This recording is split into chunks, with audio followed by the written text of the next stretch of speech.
I'm going to talk today about a study and try and put some implications in there about heavyweight pigs, but a study that was funded by the Pork Board. It's a very large study. Some of you in the room might have been involved with it to define the bedding and boarding and misting requirements for pigs during transport. And I have a collaborator at Iowa State University, Anna Butters-Johnson, many of you may know, and a lot of graduate students and other people. In this work, we have a person at the finishing site that is collecting data while the pigs are being loaded on the trailer, and another person at the plant to collect data as the pigs come off the truck. And so that means a lot of people, because it takes about 6 people in the field and 2 people at the plant, because it turns out that pigs are loaded 24 hours a day. We discovered that. And I also discovered that graduate students can only go about 36 hours before they have to take a break. They're not able to keep going. Anyway, there's over 100 million pigs transported a year. The DOA rate is about 0.2% in recent years, and the rate of non-ambulatory pigs is about the same. It's not quantified by USDA the way the DOA rate is. So we've got about 400,000 pigs a year in the U.S. That we would say have a negative welfare experience. That is, if being a DOA or down is a negative welfare experience. It probably is during the transport to market. And all of this will change, of course, as pig weights get heavier. So it's a major issue because of its direct economic impact at the farm and the plant, and because it's an animal welfare concern. Those are two separable effects. Both of them are important. Transport losses is a major issue for the Pork Board. They've been funding work in this area for several years. It's not on the activist radar. Any activists in the room today? Okay, well, don't tell. If you don't tell them, I won't. This is some field data that indicate the rate of non-ambulatory pigs, non-injured pigs, from a paper that we did in my lab in 2009. And there's other data out there that looks the same. 2 million pigs in the Midwestern United States, the rate of non-ambulatory, non-injured pigs as temperature changes from about 86 Fahrenheit to well below 0. And what happens is below 50 degrees, about 10 Celsius, there's a linear increase and then a plateau in the rate of nanny pigs. This gives us the idea that cold causes nanny pigs. That's the hypothesis that we've shown through several mechanisms how that's the case. If the pigs become hotter, that's probably going to help this number a little bit. In contrast, in warm weather, here's a graph from 70 degrees Fahrenheit to 100. The same data set, 2 million pigs, there's a linear increase in the DOA rate. So what we know is that cold weather increases the number of down pigs, and warm weather increases the number of dead pigs. And what we're learning through our transport study is that if we change the bedding or boarding to make it colder or hotter, it will impact the DOA and the nanny rate. So a lot of the increase in dead and down pigs is because of the temperature effect. Not all of it necessarily. According to the TQA, I'm sure you're all familiar with that. TQA driver code of ethics, they're supposed to provide this kind of level of bedding and boarding. And, this is a guideline and industry recommendation, but I can tell you that at many plants, when there's a problem, load, one of the first things the USDA inspector checks is this table against how the truck is configured. So if there's a lot of dead pigs and there's not a medium amount of bedding at that air temperature, or if the side slats are not 50% open, then the USDA will say, well, there's a problem with this truck that the plant let happen, even though the plant didn't have much control over it. It arrived that way. And so they use this information when there are issues. They don't enforce it truck by truck. But there are some plants now that at the guard shack where the truck enters the grounds, they have this table and they know what the temperature is and they check the trailer. And if it isn't properly boarded or bedded, they make them fix it before they let them on the grounds of the plant. So the problem that we started addressing a couple of years ago was there's this tremendous impact of this document on how pigs are marketed. And the document is not based on anything at all. It's based on professional judgment of a few people a few years ago that thought, what should these numbers be?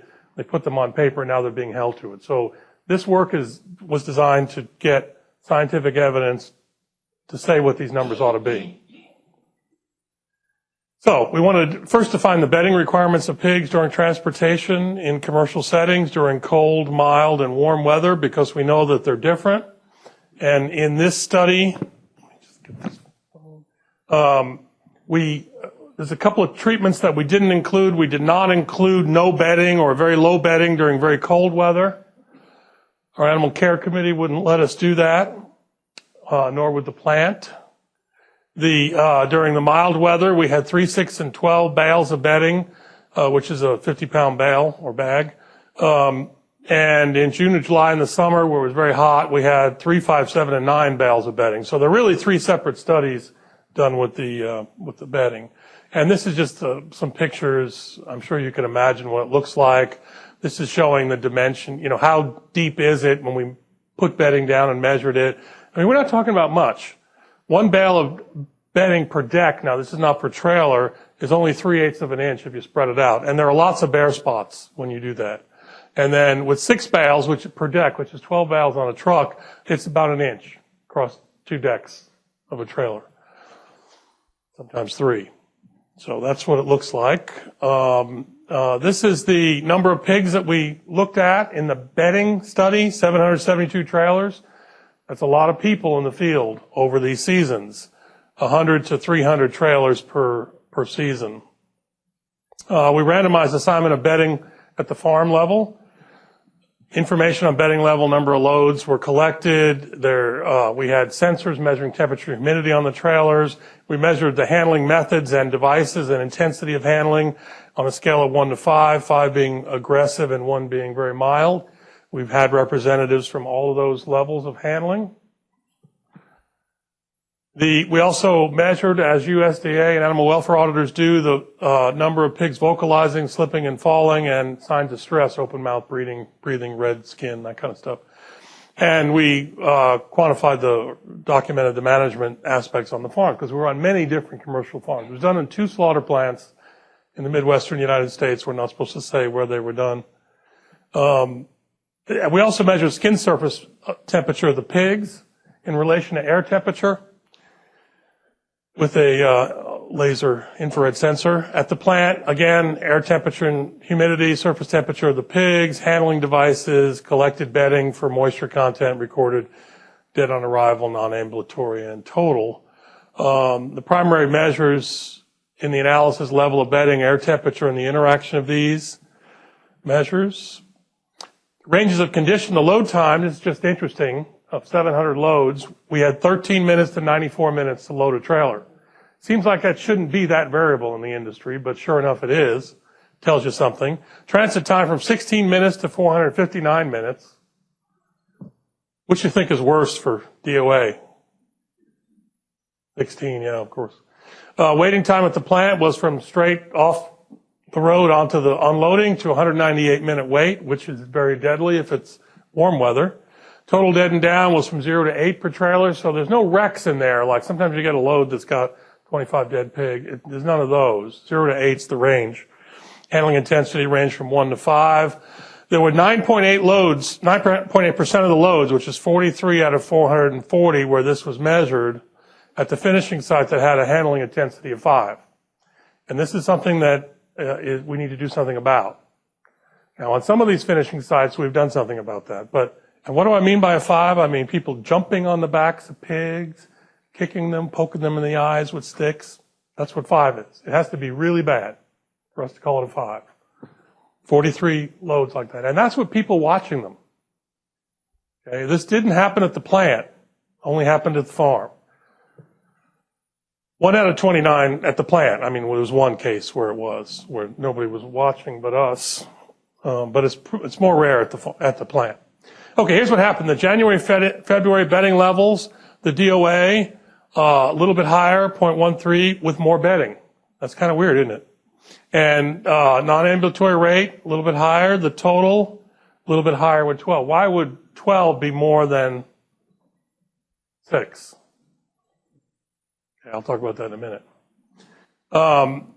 If you break it down by temperature, you see that where the increase in non-ambulatory happened was when it became in this range of 0 to really not so much -5, and when it got warmer. Because even in the January, February data, there were some temperatures are 20 degrees Celsius at 70 degrees outside, 50 to 70 degrees outside, and that's warm enough to cause an increase in pig problems. And the total dead and down had this decrease as it got cooler, and then an increase when it got very cold. And we only had a few observations at this -5. So, but what happens when it gets to be freezing, what we noticed is that the pigs start on Monday with fresh bedding at whatever level we tell them to have. And after the first pigs are delivered, now you have a sloppy, wet mush. And then that goes back to the plant. And if it's 2 hours away, it's going to be frozen. Now you've got a big ice cube of bedding that the first pigs are loaded on. And when the pigs get on that, besides slipping and falling, the first thing they have to do is melt that big ice cube that they're standing on or laying on. And it takes them some metabolic heat to do that, which would contribute to an increased rate of down pigs especially. If you look at the average surface temperature in January to June, you see that as it got colder, the surface temperature of the pig went down in a measurable, fairly reliable way. It went down from 30 degrees Celsius, which is kind of normal body temperature for a pig, a thermoneutral, to 20 degrees Celsius. 20 degrees skin temperature for a pig is cold. And it was a linear relationship. In fact, it's linear through the whole thing. In spring, if you look at the DOA rates with 12, 6, and 3, it goes up from 12 to 6 and flat with 3. The non-ambulatory pigs are not different because remember, non-ambulatory is really a cold weather thing. It's flat in relation to bedding. And the total dead and down tended to be higher with, it was really not significantly different is what it amounts to. If you look at the air temperature bins, then you begin to have a different relationship. Here you have the non-ambulatory pigs. As it gets cooler, it goes up in the spring. And the DOA is pretty much a flat line. So the increase in total dead and down is really reflected by the increase in non-ambulatory pigs, and especially when it's cooler. Now, the fact that there's no interaction with bedding and air temperature means it's entirely an air temperature effect, and that means there's no benefit to providing more bedding in cool weather. It might even be a negative. Air temperature, again, linear in relation to outside air temperature, surface temperature of the pig. In the summer, we have really the graph turns around. The DOA goes up in a linear fashion as you use more bedding, just like it does when temperature goes up. So more bedding, more deadly to pigs. In fact, this is 0.4 and this is less than 0.2. So the DOA rate more than doubles when you overuse bedding in the warm weather. If the pigs are heavier, of course, or more crowded, this effect would be exacerbated. And the total dead and down, again, has this linear sort of effect. When we look at air temperature, the DOA is not really impacted by air temperatures when the weather is cool and nice. And then here's that linear increase in a more controlled data set than before. Non-ambulatory pigs is pretty much a flat line, the total dead and down going up because of the DOA in warm weather. Again, surface temperature is increased. Now some pigs are getting up to 35 degrees Celsius in their surface temperature. So this is a problem when they get hot. When they get over about 30 degrees Celsius, that's when pigs begin dying on the truck. And they'll die if they're crowded, or they have too much bedding, or too many pigs, too heavy. It's because they're hot. As we know, the trailers have a fixed weight that they can carry, depending on how big the trailer is and how big the tractor is and what state they're in. The total limit is 80,000 pounds or 86,000 pounds in Iowa. There are a few other exceptions. And so if you have 86,000 pounds that you can carry and your truck and tractor weighs 40,000 pounds, then that means you can carry 46,000 pounds. That's all you can carry. So in the finishing pig transport, unlike weaned pig transport, it's weight limited. You can't put more than a certain weight of pigs on the truck. They run out of weight before they run out of space. You could stuff more pigs on there, but you would be over the weight limit. So when they get bigger, there's a part of transport of pigs that is self-limiting because you can't carry more than a certain amount of weight.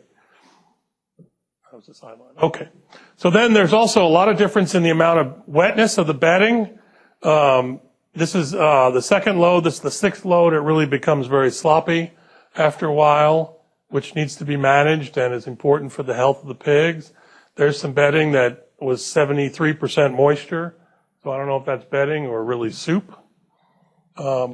We know the inside air temperature of the trailer. I don't have time to talk about it, but it varies with compartment, which means that more of the deads are likely to be found in the compartments that are warmer, which is the front top compartment, which is where a lot of the dead pigs are found on the DOA. Not all of them.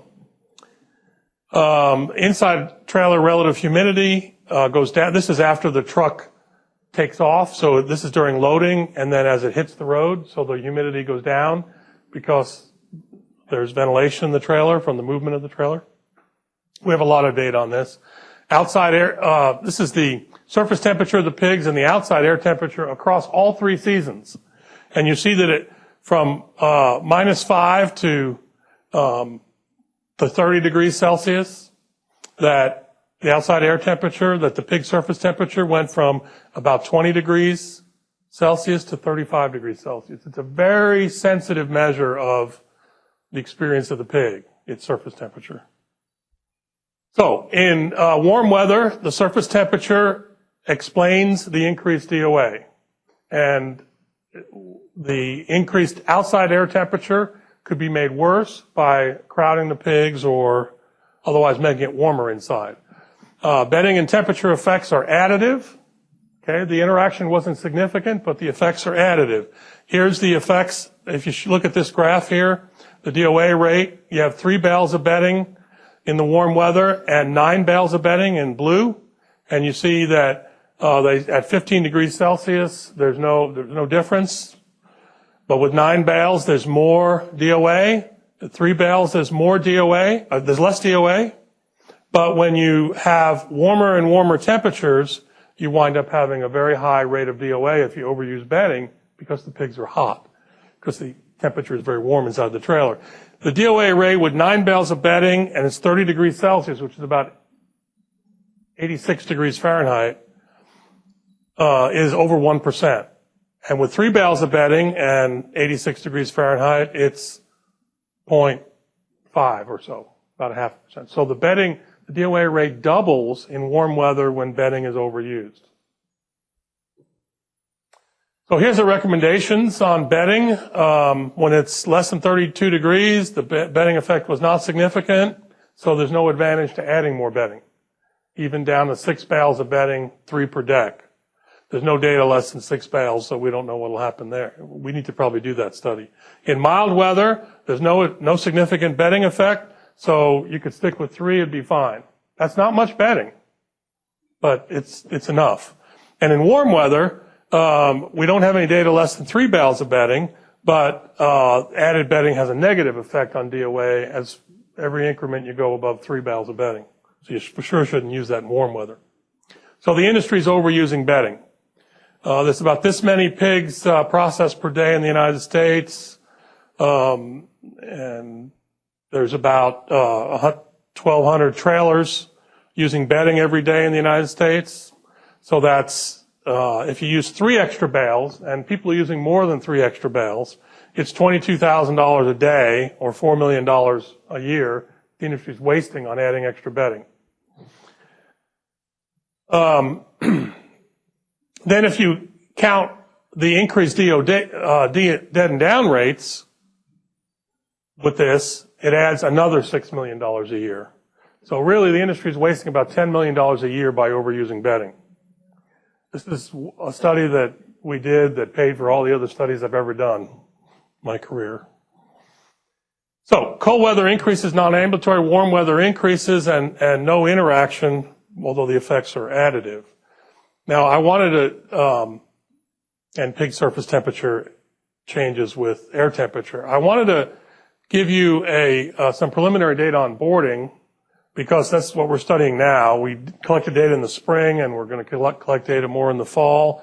And it's almost predictable now what's going to happen. That doesn't mean we should stop the research, of course, but here's the DOA rate. When the trucks are boarded less than 40%, over 59%, so 60, 75, most of those are 75% boarded.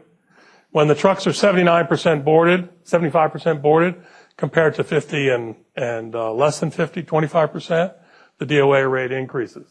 So during spring weather, if you follow the TQA, if this holds up when we collect more data, it could be that we're overboarding the pigs, that it needs to be a little bit cooler inside the trailer than we're letting it. And the nanny rate doesn't change unexpectedly. And if you see the high boarding level here is trending up. So that's what's coming. Is bedding needed and positive for the pigs? Probably. We need to examine what happens when we don't use any bedding in the summer. We didn't have that treatment, or less than 6 bales in the cold weather. We need to define the boarding requirements, and we also collected data on misting, when pigs should be misted and at what level. I'd like then to just mention about heavyweight pigs. When we have pigs that are 300 pounds going to market, you can't put the same number of pigs on the truck as you did when you put 270 on the truck. Now, some of it is self-limiting because of the weight limits of the trailer, so it'll correct itself. But in the economics of increased market weights, you have to consider that it's going to take more trucks going to market. More physical trucks have to drive from point A to B to get the pigs to market, and that's an added cost in going to heavyweight pigs, and it has an environmental impact, and it may have an effect on animal welfare if the trucks are overcrowded.